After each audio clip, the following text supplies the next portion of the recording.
भेजी यार, कब जा रही यार भेजी फ्लैट? सच में जा रही है भेजी? तो मैं सब बोल रहे भेजा में बहुत तबीयत खराब हो रही है इधर में, सच में मैं मर जाएगा इधर में। यार भाई ये होटल बंद है यार, हमारा अक्टूबर तक बंद है।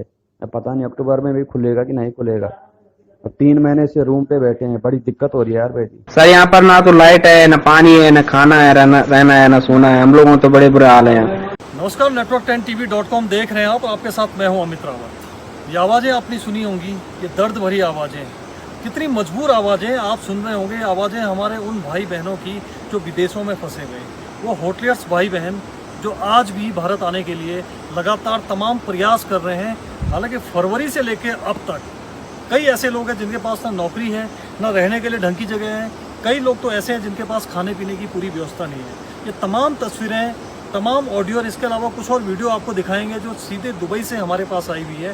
ये तस्वीरें बार बार उम्मीद भरी निगाहों से कहती है और बार बार यही उम्मीद कर रही है भारत सरकार से, उत्तराखंड सरकार से, कि हम लोग काफ़ी समय से यहाँ फंसे हैं, हमारी स्थिति बहुत दयनीय हो गई है, हमारी स्थिति बिल्कुल इस तरह की होगी कि हम ना घर के रह गए ना घाट के रह गए। उम्मीद भरी निगाहों से यही सवाल बार बार उत्तराखंड सरकार और यही सवाल बार बार भारत सरकार से पूछ रहे हैं। हम बात कर रहे हैं दुबई में फंसे हुए लगभग 500 से ज़्यादा जो हमारे प्रवासी भाई बहन हैं, उत्तराखंडी जो होटलियर्स हैं। इसमें से जो अधिकतर लोग हैं वो होटलियर्स वाले लोग हैं जो होटल में काम करने के लिए भारत से बाहर गए थे ताकि अपने परिवार का गुजारा कर सकें। लेकिन इस वक्त जो स्थिति है हम आपको वो भी दिखाएंगे और वो भी बताएंगे। लेकिन सबसे पहले आप इन वीडियोस को देखिए, मामला क्या है आप खुद समझ जाएंगे। नमस्कार, मैं जितेंद्र दुबई से 4 महीने, वैसे तो मुझे 6 महीने हो चुके हैं यहाँ पे टोटल में। मेरे पास अभी जॉब नहीं है, कुछ नहीं है। कंपनी से भी जॉब से निकाले जा चुके हैं हम लोग। कैसे भी करके हम अपना जुगाड़ा यहाँ पे गुजारा कर रहे हैं और बहुत गहनी स्थिति है। और हमने उत्तराखंड सरकार से भी गुहार लगाई थी। भारत सरकार ने जो वंदे भारत का जो अभियान चलाया था उसमें भी हमने रजिस्ट्रेशन करवाया था, लेकिन 3 महीने 4 महीने तक हमारा को कोई सुनवाई नहीं हुई। 3 महीने तक फिर हमने जो है उत्तराखंड ओसिएशन जो दुबई में काम करती संस्था है हमारी, उत्तराखंड ओसिएशन करके, तो उसके जो चेयरमैन हमारे दीपक ध्यानी जी, उनसे बात करी थी। उनसे निवेदन कराया हमने कि ऐसे ऐसे हमारे उत्तराखंड की जो है बहुत बड़ी संख्या में लोग यहाँ पर फंसे हुए हैं जिनके पास जॉब नहीं है, कुछ नहीं है। तो हम चाहते हैं कि उत्तराखंड सरकार भी और भारत सरकार भी जो है उत्तराखंड ओसिएशन का बढ़ चढ़ कर उनका सहयोग करें। उनको हर जो भी उनकी जो अप्रूवल्स हैं या जो भी उनको जो चाहिए, जो कागजात उनको चाहिए, प्लीज़ उसको अप्रूव करें ताकि हम जो यहाँ पे इतनी संख्या में फंसे हुए लोग हैं उत्तराखंड के, वो अपना सुरक्षित अपने घर और अपने गाँव जा सकें। मेरा निवेदन रहेगा भारत सरकार से भी और उत्तराखंड सरकार से भी। भाई लोगों एयरपोर्ट पहुँच गया अभी, ये भाई को रिसीव कर दिया है, ठीक है। ये भाई थैंक यू यार, मोहन मेरा नाम है। मैं आया तो थोड़ा जल्दी आ गया था एयरपोर्ट में, क्योंकि मेरा कंपनी से थोड़ा हो गया था कि मैं चले जाऊंगा, तो आ गया था मैं। तो इसलिए भाई को फ़ोन किया कि यार आज नहीं हो रहा था, आप ले लो मेरे को कहीं थोड़ा एडजस्ट करवा लो। तो भाई ने करवा दिया, थैंक यू भाई यार। बस ठीक है, भाई खुश है और देखते हैं आगे कहाँ जाते हैं अभी, ठीक है। इनके रूम की व्यवस्था करते हैं अभी। नमस्ते सभी जनों को। मैं पिछले 2 महीने से दुबई में फंसा हुआ हूँ। ना ही मेरे पास जॉब है, ना ही मेरे पास खाने पीने के लिए कुछ था। मतलब हालत ऐसी हो गई थी कि बहुत बुरी हालत थी। ना ही कहीं जो मुझे कुछ रहने की जगह मिल रही थी, ना ही मेरे पास खाने पीने के पैसे थे। बड़ी मुश्किल से मुझे उत्तराखंड एसोसिएशन का एक ग्रुप मिला दुबई के अंदर, जिन्होंने मेरी काफ़ी मदद करी। उन्होंने मुझे खाने पीने का सामान दिया, साथ ही साथ रूम दिया। मैं अपनी वाइफ के साथ यहाँ रहता हूँ। बहुत ही मुश्किल में था, लेकिन भगवान की बहुत बहुत शुभकामना रही मेरे ऊपर कि उन्होंने मुझे खाने का पैसे, साथ ही साथ रूम और जो भी चीज़ मुझे चाहिए थी वो मुझे प्रोवाइड कराई। और अब हमारी फ़्लाइट 10 तारीख को है। मैं उन लोगों का बहुत बहुत शुक्रिया करना चाहता हूँ। इसमें से सबसे ज़्यादा मदद मेरी अरविंद भाई, गौतम भाई ने। नमस्ते, जय हिंद, जय भारत, जय उत्तराखंड। सर मेरा नाम साजन सिंह है और मैं उत्तराखंड टिहरी गढ़वाल से हूँ। तो सर हम इधर दुबई में बहुत परेशान हैं सर। ना तो सर नौकरी है, ना तो अभी पैसा है, ना अभी खाने का कोई ठिकाना है। सर हम बहुत परेशान हैं उत्तराखंड सरकार से और भारत सरकार से और हमारे उत्तराखंड संस्था एसोसिएशन से। मेरी गुजारिश है हमें यहाँ से कैसे में भी करके सर इंडिया वापस निकाले। सर प्लीज़ हाथ जोड़ के विनती है सर, हमारी हेल्प करें सर। जैसा कि आपको पता है कि हमारे उत्तराखंड के जो लड़के हैं वो ज़्यादातर हॉस्पिटैलिटी सेक्टर में हैं, और हॉस्पिटैलिटी जो सेक्टर है वो जो गल्फ़ कंट्री है वहाँ पे हमारे लड़कों की काफ़ी ज़्यादा डिमांड है। करीब 25,000 लड़के खाली दुबई और उसके आसपास के क्षेत्रों में काम करते हैं। पूरे मिडिल ईस्ट में मैं बोलूँगा तो शायद 50,000 से ऊपर होंगे, और इस समय सबसे ज़्यादा मार उनको पड़ी है। अब मैं जब 2005 से लेकर 2017 तक दुबई में था तो वहाँ हमने उत्तराखंड एसोसिएशन भी शुरू करी थी, और उसके माध्यम से लड़के हमसे कनेक्टेड रहे और उनके साथ हम मिलकर काम भी करते थे। करीब वहाँ से हमने 22 डेड बॉडीज़ भी हैंडल करी थी। इन बच्चों की हेल्प से हमको पता चला और वहाँ पे जाके हमने काम किया, और कुछ तो बेघर हो चुके हैं, वो अभी अपने दोस्तों के यहाँ रह रहे हैं, कोई कहीं रह रहा है। तो हमने सोचा कि क्यों ना हम ही इसमें कुछ करते हैं, और फिर हमने चार्टर फ्लाइट की शुरुआत करी। चार्टर फ्लाइट डिक्लेयर करी कि हम चार्टर हायर करते हैं और लोगों को लेके चलते हैं, क्योंकि 500 से ज़्यादा लड़के ऐसे मिल चुके थे हमें।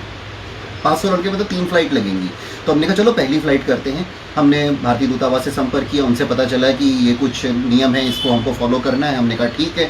हमने फ्लाई दुबई हायर करी। फ्लाई दुबई ने हमको सबसे सस्ता कोड दिया। हमने इंडिगो से बात करी, एयर अरेबिया से बात करी, हमने फ्लाई दुबई से बात करी, तो फ्लाई दुबई का रेट हमें सबसे सस्ता मिला, क्योंकि हमें तो सस्ते से सस्ता करना था। थोड़ा बहुत ये बच्चे अफोर्ड करते, थोड़ा बहुत हम लगाते, थोड़ा बहुत एसोसिएशन लगाती, जहाँ से जो मिलता इनको लेकर के आना था। हमने इनको लेकर आ गया। 7 तारीख की डेट डिक्लेयर करी, सारे कागज़ अप्लाई कर दिए। 187 लड़कों की पहली फ़्लाइट डिक्लेयर हो गई। भारतीय दूतावास से अप्रूवल मिल गई, स्वास्थ्य मंत्रालय से अप्रूवल मिल गई, दुबई गवर्नमेंट से अप्रूवल मिल गई, फ्लाई दुबई के क्लियरेंसेस हो गए, भारतीय विदेश मंत्रालय ने अप्रूव कर दिया। उसके बाद सिविल एविएशन मिनिस्ट्री के पास भारत में आखिरी ठप्पे के लिए मोहर पहुंची कि जी फ्लाइट इस टाइम पे ऐसे चल के करेगी, और इसको हम अनापत्ति पत्र प्रमाण पत्र देते हैं। वो 1 दिन 2 दिन 3 दिन और कल फ्लाइट चली गई, और अभी तक हमें वो अनापत्ति पत्र नहीं मिला। कितने दरवाजे खटखटा लिए, कहाँ नहीं रो लिए, लेकिन नहीं हुआ। हमने उनको बताया कि ये चार्टर फ्लाइट जो है ये हमारा कॉमर्शियल मिशन नहीं है। कॉमर्शियल मिशन चल रहे हैं जहाँ पे चार्टर फ्लाइटें चल रही हैं, जो लोग टिकट खरीद रहे हैं, 1400 दिरहम 1500 दिरहम के टिकट बिक रहे हैं, और वो फ्लाइटें आराम से चल रही है। तो आपने देखा कैसे 188 लोगों की ये लिस्ट थी जिनको दुबई से भारत आना था। इसके अलावा अभी 2 और फ्लाइट दिल्ली पहुंचनी है दुबई से, जिसमें 500 से ज़्यादा लोग हैं। मैं आपको बता दूं, यूएई से जिन लोगों को 7 जुलाई यानी कि कल भारत आना था, उनको सिविल एविएशन भारत सरकार की तरफ से अनुमति नहीं मिली है। उसमें टिहरी गढ़वाल के 70, रुद्रप्रयाग के 23, देहरादून के 21, ऋषिकेश का 1, हरिद्वार का 1, चमोली के 12, उत्तरकाशी के 6, पौड़ी गढ़वाल के 4, बागेश्वर के 23, नैनीताल के 9, हल्द्वानी के 2, अल्मोड़ा 4, पिथौरागढ़ 4, चंपावत 1 और नई दिल्ली के 7 लोग मौजूद थे। ये तमाम वो उत्तराखंड के प्रवासी भाई बहन हैं जो किसी कारणवश ये कोरोना के चलते फरवरी से लेकर अब तक वहाँ फंसे हैं। कई लोग ऐसे हैं जिनकी नौकरी नहीं है, जिनको खाने की दिक्कतें हो रही। इनके ऑडियो जब हमने सुना, आपने भी इनको सुना होगा, तो इनकी स्थिति भय से भयावह हो चुकी है। उम्मीद अभी बाकी है। 7 तारीख के लिए सिविल एविएशन ने इनको अनुमति नहीं दी है, लेकिन दीपक ध्यानी जिनकी हमने बात की थी, उनकी टीम लगातार प्रयास कर रही है और 10 तारीख तक के लिए उन्हें परमिशन मांगी है। आज 8 तारीख हो गई है, महज 2 दिन और बाकी हैं। इन 2 दिनों में अगर सिविल एविएशन इनको परमिशन देती है तो जो पहली फ़्लाइट भारत पहुँचेगी तो तमाम उम्मीदें उन लोगों को भी मिल जाएंगी जो 500 से ज़्यादा लोग अभी भी दुबई में फंसे हैं। एक उम्मीद की किरण उनको जग जाएगी दुबई से भारत आने के लिए। तो इस वक्त उत्तराखंड सरकार से सबकी यही उम्मीदें हैं। हालांकि उत्तराखंड सरकार के अधिकारी से इनकी लगातार बात हो रही है। उनका इतना कहना है कि जब ये लोग दिल्ली पहुंच जाएंगे तो उत्तराखंड सरकार की टीम वहां पहुंच जाएगी। लेकिन सवाल यही खड़ा होता है, अगर सिविल एविएशन भारत सरकार इनको परमिशन नहीं देती है तो इस तरह की दिक्कत आएगी, ये लोग वहाँ से नहीं आ सकते हैं।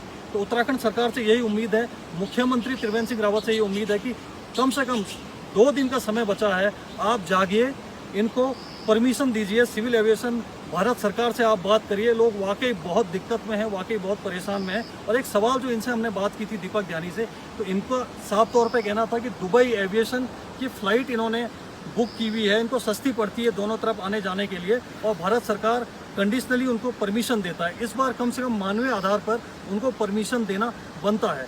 उत्तराखंड एसोसिएशन ऑफ यूएई से दीपक ध्यानी जैसे तमाम और भी कई लोग मौजूद हैं जो मिलकर इन प्रवासियों के लिए कोशिश कर रहे हैं कि प्राइवेट चार्टर से इनको भेजा जाए, क्योंकि इनकी स्थिति को देखने के बाद इन लोगों ने मिलकर इस चीज़ का फैसला लिया। अब सारा का सारा दारोमदार होता मुख्यमंत्री त्रिवेंद्र सिंह रावत पर। उनको चिट्ठी दे चुके हैं, विधायक दे चुके हैं, मनोज रावत उनको चिट्ठी दे चुके हैं, केदारनाथ विधायक जो हैं।